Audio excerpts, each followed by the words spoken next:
It's my last mock draft. This is it. Okay, let's do it. All right, this is the last one. This is based on the betting markets. This isn't what I would do. This is what I think is going to happen. So number 1, Trevor Lawrence, Jags. We all agree. So let's not waste any time on that. Number 2, Zach Wilson, Jets. He's got a high ceiling. I think it could go south very quickly, but whatevs. Number 3, I believe the Niners have already made decisions on Mac Jones. What they're doing now is protecting their butt. They're telling you they don't know. They like everybody else. So if everybody else succeeds and Mac fails, they can go back and go, well, we liked him. And I also think the Garoppolo trade is to protect their butt. If they get rid of him, then they can argue we had to get a quarterback ready to play now. I think they've decided on Mac Jones. Number 4, this is the move I would make, and it's the move I think Atlanta will make, Kyle Pitts. I don't think they need to get rid of Matt Ryan. Listen, he's a top 12 quarterback, former MVP, got to a Super Bowl a couple years ago. I don't think he's that much worse than 2 years ago. And they have a young O-line and young receivers. They grow together. You add Kyle Pitts. It's a little bit like the Cowboys. If they get Kyle Pitts, they look a lot like Dallas. Good luck stopping them, but they don't tackle well. So I think they go Kyle Pitts. He and Trevor Lawrence are the real locks in this draft in terms of generational talent. Number 5, Bengals.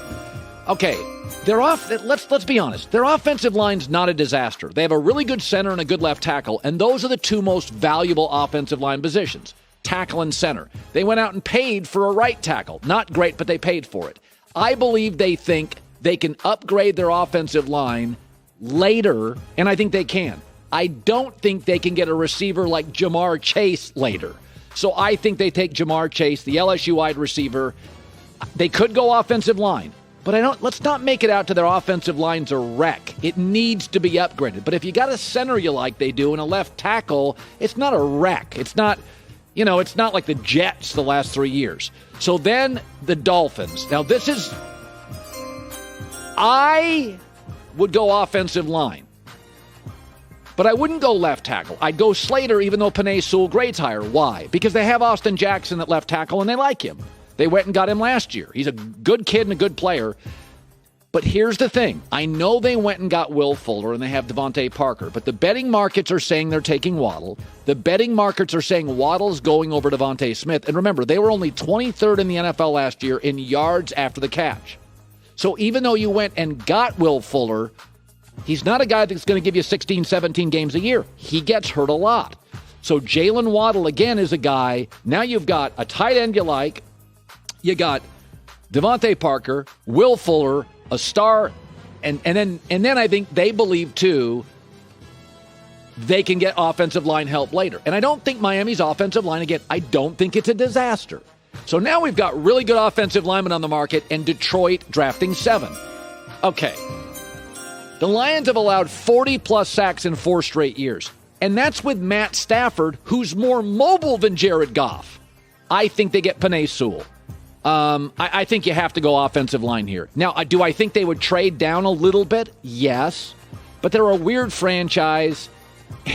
You went and got Goff. We know the thing with Goff. Once he got Andrew Whitworth with the Rams at left tackle, he was a much better quarterback.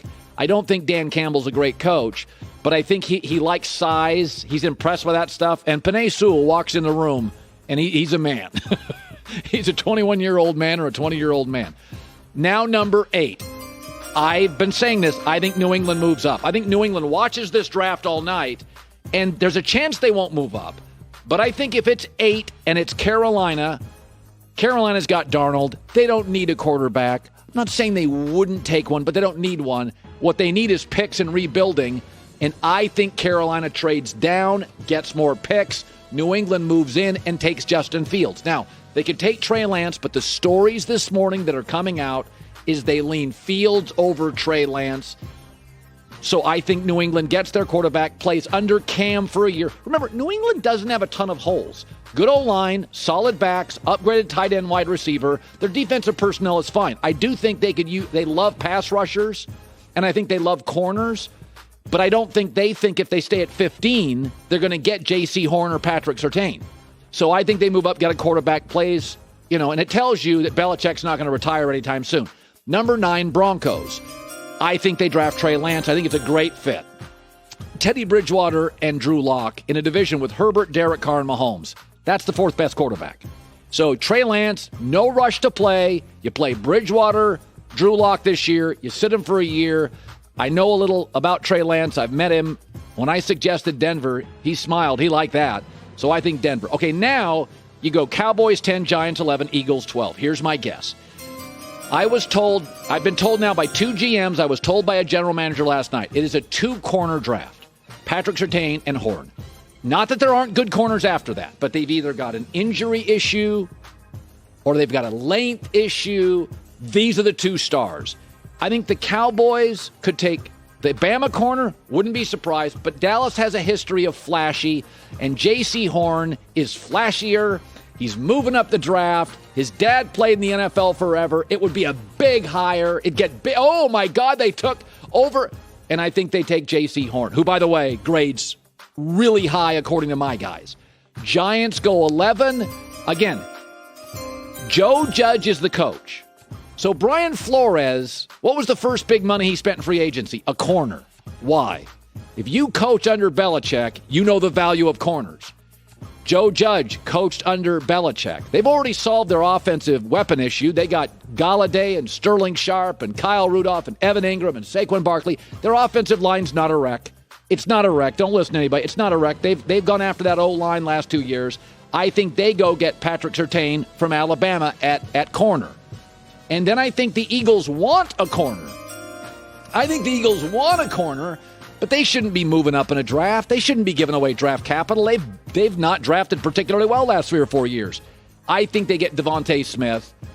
So they give their quarterback, Jalen Hurts, another weapon. And the 12 spot feels about right for Devontae Smith. I think he's a little overvalued, but I do think he'll succeed. Some weight concerns. So this is my guess. Again, I don't know. I looked a lot at Fox Bet this morning. I looked at betting markets. That's kind of my guess. And I think I got the first 3 down. I got the first 4 down.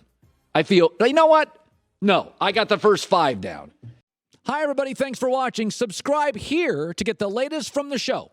Also, be sure to check out more of the best clips from The Herd or go watch a few segments from other shows on FS1.